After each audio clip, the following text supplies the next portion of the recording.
Hello and welcome to my channel. I am Dr. Gail and I am so glad that you're here. So do me a huge favor and make sure you're hitting the subscribe button and the little bell right next to it so you will know when I go live. And so tonight I want to talk to you about a video that I did about 2 weeks ago for why do men stay in sexless marriages. So I got so many women saying, Dr. Gail, I need for you to do a video about why we stay in sexless marriages. So tonight I want to talk to you about why do women stay in sexless marriages? And so on my channel, I try to be as balanced as possible. And so I want to give you reasons why we as women might stay in a sexless marriage, because it's not only one-sided that men are not getting sex from their wives. It is some wives that are not getting sex from their husbands as well. We're bringing sexy back. We're bringing sexy back. Let's get it started. Potter, won't you give it up?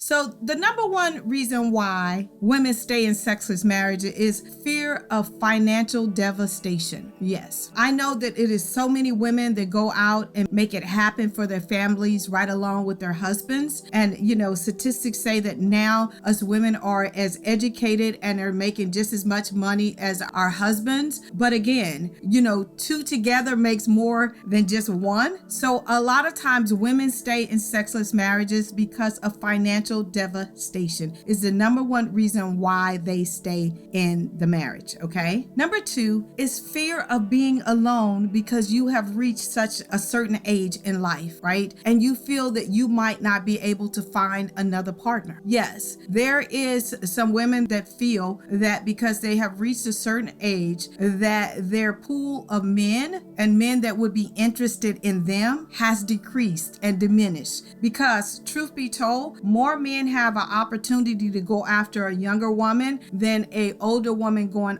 after a younger man. And so they have decided that they're going to stay in this sexless marriage because the marriage is good. That's just the part that's missing. And so therefore they don't want to be alone, and they don't want to grow old and mature and be in their, you know, latter years and be lonely. So they have decided that they're going to stay in this sexless marriage. Okay. Number three, it could be religious or cultural beliefs that once you got married, that's where you're going to be for the rest of your life till death do us part. And I understand the vows that we take. And so therefore some women will stay just because of religious beliefs or cultural beliefs that this is the man that God gave you or whoever you believe in has given me, and I have to stay here. And that is the same thing for some men as well. Number four, and this is a reality check, that sex was never good anyway. So he brings all the other qualities to the table that I need as a husband. So therefore I'm not missing anything. Yes, some women believe that sex was not good anyway. There's nothing that you can teach him. He's not open to learning new things. He's not open to exploring my body. He has never asked me what felt good to me. And so therefore I'm going to withhold sex. He's good, I'm good, and the marriage is good, right? And this one right here pains me because so many people are in sexless marriages, but they're not asking the hard questions. How did we get here? How can we fix it? How can I please you? What are your sexual needs, wants, and desires?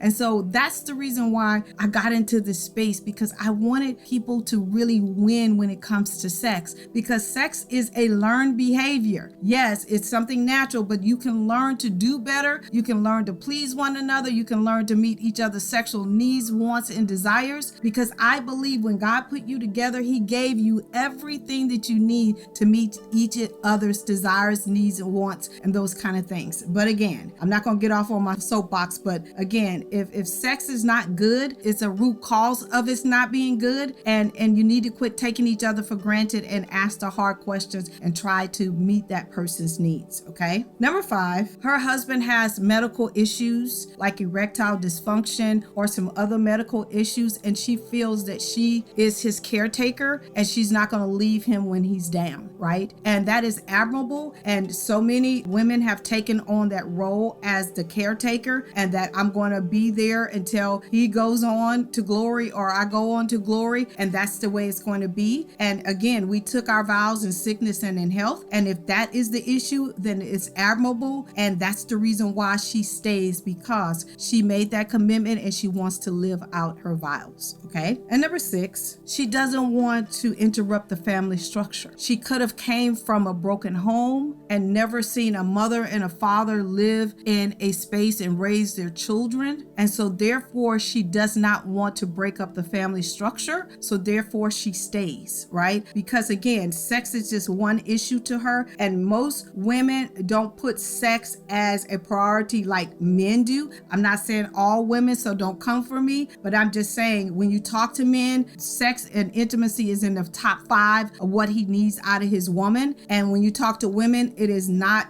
most of the time in the top 5. Okay. So she wants to keep her family structure together, and she wants to have that appearance that the family is solid. So therefore she stays in a sexless marriage. And again, most of the time when women stay in a sexless marriage, the husband is meeting all the other needs financially, taking care of the house, taking care of her, taking care of the children, doing all the things that a man should do or what society says a man should do besides having sex. Okay. I hope and pray that this has helped someone and giving a view to men why women stay in sexless marriages as well. I will see you next week because I am here every single week at 8:30 p.m. Eastern Standard Time. Bye-bye.